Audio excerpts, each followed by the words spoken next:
So at this point, we're really done with Firefox for the moment. It's actually loaded up some pages for us inside Burp Suite, and we've done a little bit of tinkering around. We've done a little bit of passive scanning so far. What we're going to get into now is active scanning. Now again, this isn't particularly complex. It's actually very simple. We're just going to right-click on the target that we want, and if we wanted, we could actually do multiple. So let's go back to just the single one, though, because the process is really the same.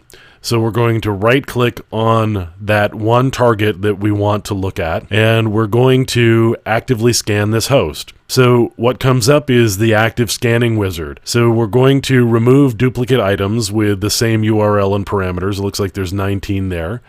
We could actually just remove items with no parameters. If there are no parameters, there's not a lot of programmatic access to the site in that way. It's just a static page, so there may be no particular reason to spend a lot of time there. I'm actually going to leave those alone right now. I could remove things with JavaScript or GIF or JPEG or PNG or CSS and not take a look at those if I wanted to. In this case, though, I'm going to leave that alone, and it doesn't really matter anyway, because for this particular site, we've actually turned up no items there. So I'm going to go to next.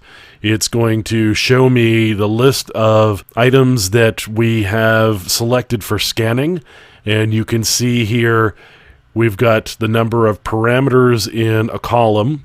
We've got the number of cookies and the status that we received when we did some checking with it previously, the length, the MIME type, and the extension. You can see there's some Perl pages, some HTML, some PHP, and it looks like there's a text page as well. So we're going to run this through the wizard now. I'm going to just click OK, and now the scanner is actually going to start. So if I click over here, I can go over to Scan Queue. So under Scanner, I've got Results and I've got Scan Queue. So right here, I've got my Scan Queue, and we can see the number of requests that were made.